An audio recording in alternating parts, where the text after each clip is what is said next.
D'abord, voilà, loué soit Jésus-Christ. Voilà, maintenant on peut commencer l'homélie. En fait, vous savez que déjà depuis 2 dimanches, c'est le 3e dimanche de Carême que nous vivons cette année, depuis 2 dimanches, nous poursuivons des homélies, ce qu'on appelle thématiques, c'est-à-dire, on s'est dit avec le prêtre de Saint-Roch, cette année, on s'est dit, le Carême, c'est un moment de conversion, d'une relecture de notre vie. On ne peut pas sortir du Carême tel que nous sommes entrés dans le Carême. Donc il faut que ça bouge, il faut que ça nettoie, il faut que ça à l'intérieur, que ça travaille, que nous puissions arriver à la fête des Pâques, un chouïa au moins transformé, au moins un chouïa, un tout petit peu, mais si c'est grand, c'est tant mieux. Et du coup, à chaque fois, nous avons des thèmes, les 5 thèmes essentiels de la vie chrétienne.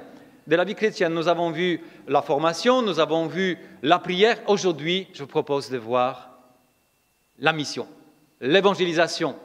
Alors pourquoi aujourd'hui? Parce que les paroles, la parole de Dieu est vraiment, c'est recoupe d'une manière extraordinaire aujourd'hui pour nous parler de l'évangélisation. Parce que tout d'abord, j'ai 3 points simplement dans cette homélie et du coup, les 3 points qui viennent de cette parole. Le premier point, c'est la première lecture. Franchement, qu'est-ce que ça veut dire? La première condition, la toute première condition pour être témoin de Jésus dans notre monde, pour évangéliser, tout ce que vous voulez, la première condition, c'est quoi? C'est rencontrer Dieu nous-mêmes. Ce qui se passe avec Moïse. Et regardez la vie de Moïse, elle est vraiment extraordinaire dans le sens que c'était un homme, c'était un Hébreu qui était accueilli, était sauvé, petit bébé, était accueilli par la fille de Pharaon, carrément lui-même, le grand roi de l'Égypte. Donc il était sauvé, pas seulement sauvé, mais il a grandi dans la cour royale avec une conscience qu'il était toujours hébreu. Parce que nous voyons que quand il était grand, il a grandi, quand il a vu 2 Hébreux, d'abord un Égyptien battre un Hébreu, il a tué l'Égyptien, et après quand il y avait 2 Hébreux qui étaient en train de se quereller, en fait il a intervenu pour défendre son peuple. Donc probablement nous savons ainsi que Moïse lui-même, il avait une certaine conscience de Dieu d'Israël. Mais cela n'était pas suffisant. Et c'est pour ça que, comme notre vie, on peut avoir une certaine vie avec Jésus, on a appris quelque chose quand on était petit, mais souvent ce n'est pas suffisant. Qu'est-ce qui se passe avec Moïse? En fait, il faut qu'il soit exilé. Et là, dans cet exil, il va rencontrer pour une première fois dans sa vie Dieu, en personne, dans le contexte de ces buissons ardents. Pour la première fois dans sa vie qu'il va entendre Dieu lui parler.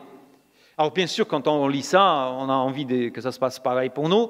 Je me rappelle quand j'étais plus jeune, j'avais une certaine connaissance de Dieu, mais je me suis dit, si Dieu veut me dire quelque chose qui me parle comme Moïse, donc j'entendais une voix, oui, Robert, il faut que tu fasses ça. Non, ça ne marche pas comme ça. Désolé pour ceux qui attendent ceci, mais Dieu parle vraiment. Dieu est vivant. C'est pourquoi on proclame avec force, même au début de la messe, que Jésus est ressuscité, est vivant. Parce que nous savons que Jésus veut nous parler. Il nous parle constamment. Et c'est à nous d'ouvrir cet espace de notre cœur, se mettre à l'écoute. Et il nous parle. Mais c'est une voix sûre, certaine, mais c'est une voix discrète, dans la douceur. Parce que Dieu n'impose rien à nous, à notre liberté. Mais il nous propose. Il nous invite, il nous encourage. Et c'est pourquoi donc Moïse vit cette expérience pour la première fois dans sa vie, il entend la voix de Dieu qui lui parle. Une chose qui est très forte, c'est que Dieu ne le laisse pas comme ça. Vous savez, il y a certains qui s'imaginent qu'ils ne veulent pas entendre la voix de Dieu parce que si jamais Dieu existait, alors ça sera une expérience terrifiante. C'est comme si, imaginez-vous, vous n'êtes pas croyant, ça ne vous intéresse pas, et quelqu'un vous propose, vous voulez être convaincu que Dieu existe? Parfois, non, parce qu'on s'imagine, ah oui, si Dieu s'est imposé comme ça, moi, je suis Dieu. Au secours. En fait, quand Dieu nous parle, quand Dieu se manifeste à nous, quand Dieu se révèle, comme à Moïse, il révèle en même temps ce qu'il est. Il révèle son cœur. C'est pourquoi dans cette lecture même, Dieu, alors à peine il se révèle à Moïse, il dit « Oui, j'ai vu la misère de mon peuple. Oui, je connais ses souffrances. En fait, Dieu révèle tout de suite son cœur, que c'est Dieu, c'est un Dieu miséricordieux, c'est un Dieu qui ne supporte pas la souffrance des hommes, qui veut venir en aide. C'est un Dieu qui compatit avec nous. Et nous voyons ça d'une manière très, très puissante avec Jésus. Jésus, c'est l'accomplissement de la révélation de Dieu. Et ça, c'est incroyable. Et donc, Dieu se révèle, quand il se révèle ce qu'il est. Et c'est pourquoi, seulement après, Dieu dit à Moïse, « Va, je t'envoie. » Ah ah, ça c'est intéressant. Seulement après, « Va, je t'envoie. » C'est-à-dire, c'est le pape François qui disait, rappelait à certaines personnes, certains chrétiens, disait, pour parler de la miséricorde de Dieu aux autres, il faut que toi-même tu expérimentes la miséricorde de Dieu. Avant que tu parles, qui proclame que Dieu est amour, il faut que toi-même tu reçois cet amour en toi, que tu sois convaincu. Alors, il disait carrément, il faut être miséricordier pour parler de la miséricorde. Alors, voilà. La première chose, donc, quelle est la première condition? C'est cela. Faire une expérience, faire cette rencontre personnelle avec Dieu. Le pape François, encore une fois, quand il a écrit ces merveilleux documents missionnaires, Evangelii Gaudium, la joie de c'est ça, hein? Ouais, c'est ça. La joie de l'Évangile. En fait, la première page, tout au début de ce document, il disait « J'encourage, je vous encourage, je vous exhorte de faire la rencontre avec Jésus ou la renouveler cette rencontre avec lui. » Donc, le Seigneur nous invite aujourd'hui, pendant cette messe, spécialement, mais pas seulement, dans le sacrement de la réconciliation, la confession, pendant ces carêmes, spécialement, dans nos démarches personnelles, alors que tu es un peu tout seul, dans une église, dans ta chambre, devant une icône, devant une croix, avec ton chapelet à la main. Fais tout cela pour que Dieu puisse te toucher. Amen ou pas amen? Amen. C'est seulement là que tu peux vraiment être un témoin, quelqu'un qui est véritablement convaincu, envoyé par Dieu. La deuxième chose, le deuxième point se trouve par contre dans l'Évangile. La première condition, on vient d'entendre, mais dans l'Évangile, on voit qu'est-ce que le contenu de l'évangélisation. Ok, je suis envoyé, ça y est. Oui, je sais que Dieu est amour, il y a quelque chose en moi qui me dit « Waouh, c'était super », mais je suis envoyé, je me sens envoyé, mais qu'est-ce que je dois dire? En fait, c'est quoi l'évangélisation? Jésus dit dans l'Évangile, à 2 reprises, d'une manière très très forte, que le contenu, ou plutôt le but, c'est la conversion.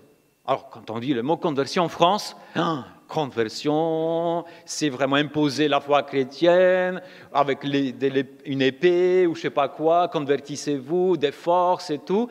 On a, avec ces mots conversion aujourd'hui, a vraiment beaucoup de connotations péjoratives, négatives.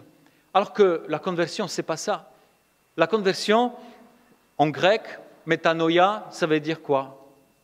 Ça veut dire le changement des directions, le changement des directions, le changement des mentalités, des directions. Donc, c'est-à-dire que la conversion, c'est voilà, j'avance dans ma vie, ouais, la vie c'est ça. Hier soir, on a regardé un super match de rugby, tout ça, la France a gagné, ouais, c'est génial. Alors, toute ma vie, ouais, c'est ça la vie, c'est le sport, je sais pas, j'ai caricature. Ouais, ou un autre, ouais, c'est des super bonnes bagnoles. J'avance d'une certaine direction dans la vie. Et la conversion, c'est que je m'arrête un peu, je réfléchis, je me dis, c'est pas vraiment ça la vie. Et du coup, je change de direction. Je commence à obéir un peu plus à la voix de Dieu, à la parole de Dieu, à ce que le Seigneur me dit. Il y a un autre mot qui explique la conversion, c'est Jésus qui dit, vous savez, Jésus, les premières 2 phrases dans l'Évangile de Saint Marc, quand il commence à prêcher, les premières 2 phrases en absolu de Jésus, c'est « Les temps sont accomplis, le règne de Dieu est tout proche », c'est la première phrase, « Convertissez-vous et croyez à l'Évangile ». Les 2 premières phrases, c'est incroyable. Jésus pourrait dire autre chose, il pourrait dire « Écoutez, c'est moi, venez tous à moi ». Il pourrait dire « Oui, je suis amour, voilà, cool, tranquille, soyez tel que vous êtes, tout va bien ». Jésus dit non, les temps sont accomplis. Le temps, c'est-à-dire, je suis là, le Messie est là, le Sauveur du monde est là. Ensuite, le règne de Dieu est tout proche. Enfin, le règne de Dieu est tout proche, il est là, il est arrivé. Et pour cela, convertissez-vous et croyez à l'Évangile. On peut dire autrement, la conversion, en fait, est un moyen qui rend le salut de Dieu, qui rend le royaume de Dieu présent. La conversion, c'est ça. En fait, quand tu décides de changer de vie, quand tu décides, tu te tournes un peu plus vers Dieu, tu l'invites un peu plus que d'habitude, en fait, le royaume de Dieu se manifeste encore plus fortement dans ta vie. Ça, c'est la première chose. La conversion pour les autres. Alors, il ne faut jamais dire comme un jeune, pas vous, mais un jeune qui m'a dit, à la fin d'une mission évangélisation sur les plages, il m'a dit « Ouais, père, je suis très content, j'ai converti une personne. » « Ah bon? Tu as converti quelqu'un? »« Oh oui, oui, oui. Bah, comment tu as fait? Parce que moi, je n'ai pas réussi à convertir personne. Hein. Franchement, alors ça veut dire que tu as un pouvoir spécial du style Spider-Man, Superman ou autre, un pouvoir que tu vois le cœur, là, le fond du cœur de cette personne, et tu as transmis, tu as infusé dans ce cœur l'amour de Dieu. Ah non, non, c'est pas moi. Ah ouais, alors tu n'as converti personne. C'est Dieu qui convertit grâce à notre façon, à notre sortie. Et ça, c'est très important. La seule chose qui change, c'est ça. Nous sommes envoyés, comme Moïse, comme tant de disciples de Jésus, comme les apôtres, nous sommes envoyés par lui et nous sommes des porteurs de la bonne nouvelle, mais juste des porteurs. J'aime beaucoup la Sainte Bernadette de Lourdes. Vous connaissez cette histoire, elle qui a vu la Vierge Marie, nanana, et du coup, elle a commencé à parler de cela autour et surtout au prêtre de Lourdes. Alors, quand le prêtre de Lourdes la voit, il dit « Après tout ce que tu viens de me dire, tu crois que je vais te croire, toi, petite, là, pauvre, pas instruit ?» Et elle dit cette phrase qui est restée jusqu'à aujourd'hui, « Je ne suis pas chargé de vous le faire croire, point, je suis chargé de vous le dire. » C'est génial. Vous n'êtes pas chargé de convertir personne, tu n'es pas chargé de convaincre personne, tu es chargé simplement de dire que Dieu est merveilleux, que Dieu est amour, que Dieu a changé ta vie, que Dieu t'a transformé quelque chose en toi, alors que tu n'étais pas bien ou que tu étais bien. En fait, tu es chargé de le dire et laisse le Saint-Esprit faire le reste. Amen ou pas amen? Ah, ça va mieux du coup. Il n'y a pas, la tension tombe. Ah, ce n'est pas moi qui dois convertir. Oui, oui, pas toi, ne t'inquiète pas. Par contre, tu dois faire un premier pas. C'est pourquoi quand Jésus envoie ses disciples à la fin de l'Évangile, il va dire « Allez dans le monde entier, proclamer l'Évangile ». Il rajoute quelque chose de très important que nous ne comprenons toujours pas. « Et moi, je suis avec vous jusqu'à la fin du monde. » Allez, et moi, je suis avec vous. C'est-à-dire, fais le premier pas et tu vas voir que je suis avec toi. Mais toi, tu dois faire le premier pas. Ce matin, presque tous les jeunes ont fait un premier pas. Enfin, ils sont sortis pour faire la pêche à la ligne, c'est-à-dire, ils sont sortis dans la rue, devant l'église, ils ont osé, très bien, ils ont osé de faire ces pas vers les gens.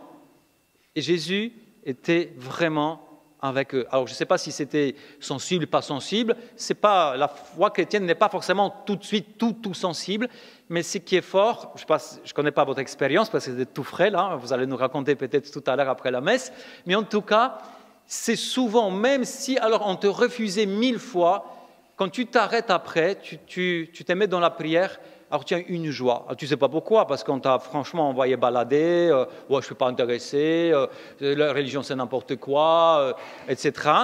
Mais si tu t'arrêtes et tu repries un petit coup, en fait tu reçois une consolation de Dieu pour toi.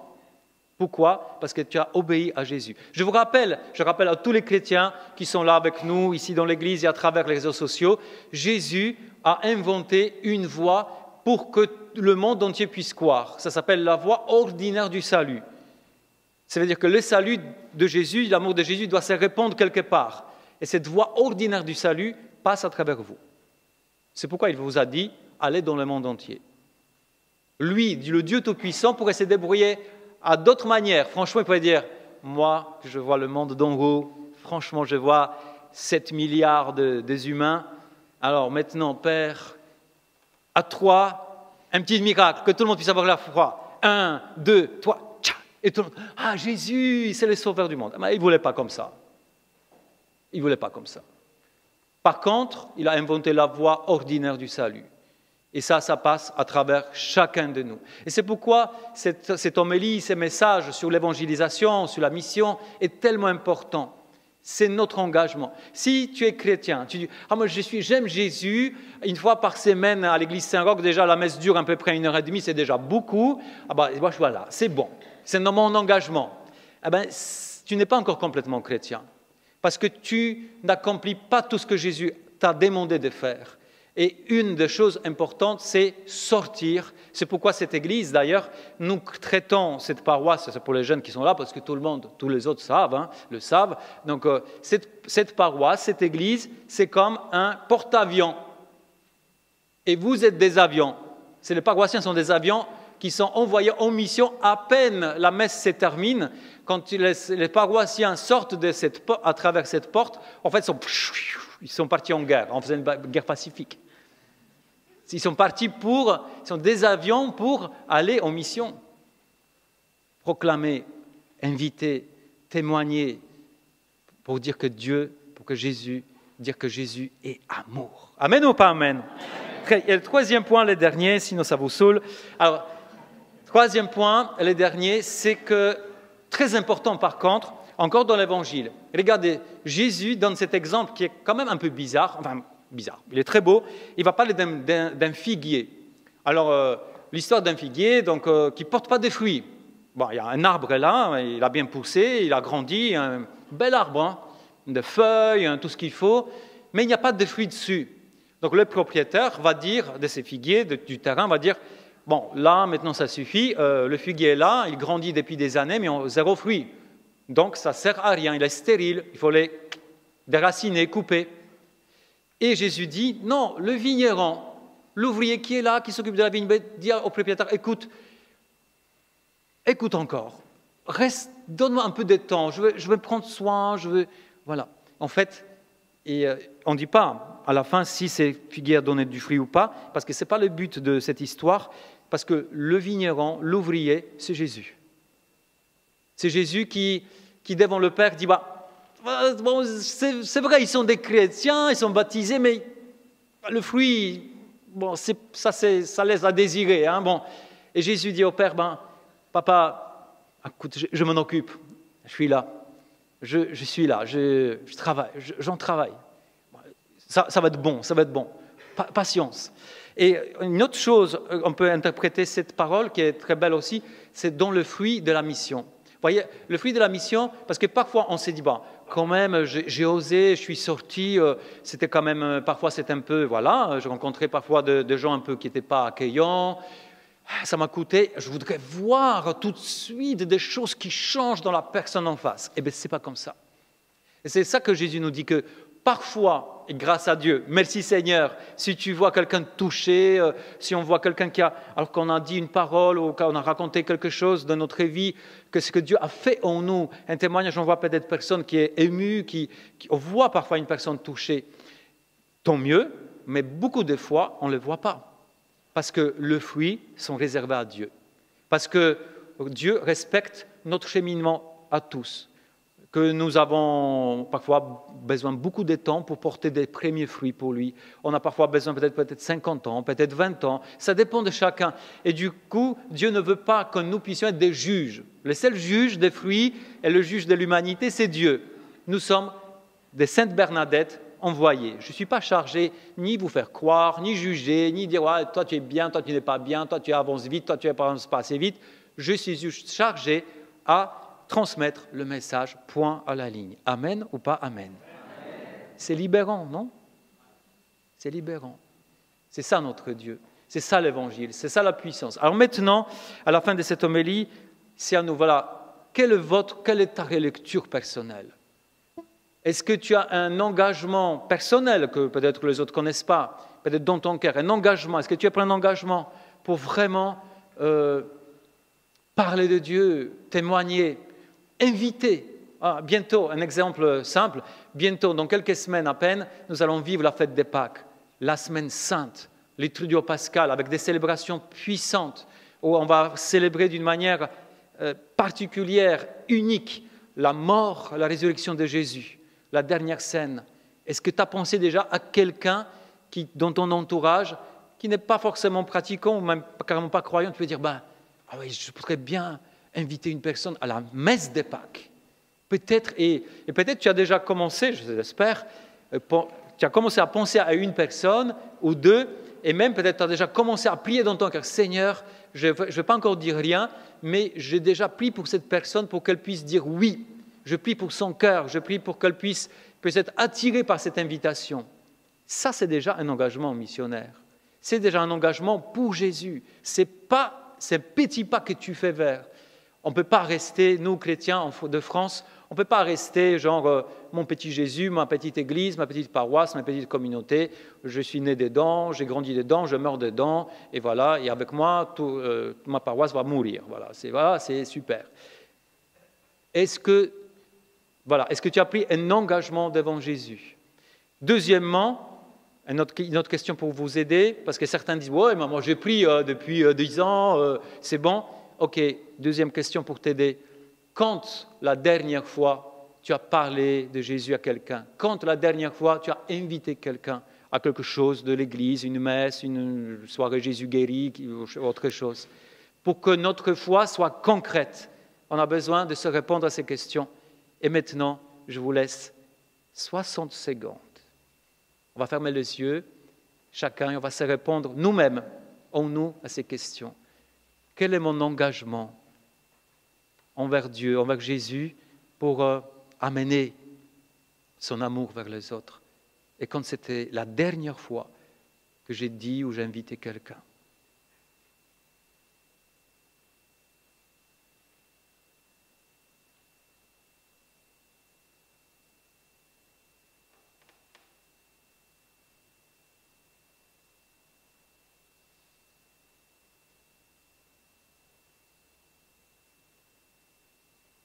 Seigneur Jésus, nous sommes là devant toi, dans cette Église, pendant cette Eucharistie, nous nous confions entièrement à toi, nous confions nos cœurs, nos âmes, nos corps, toutes les personnes que nous sommes.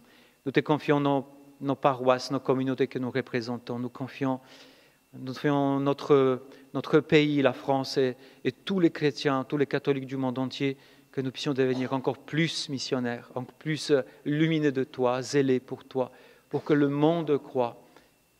Amen.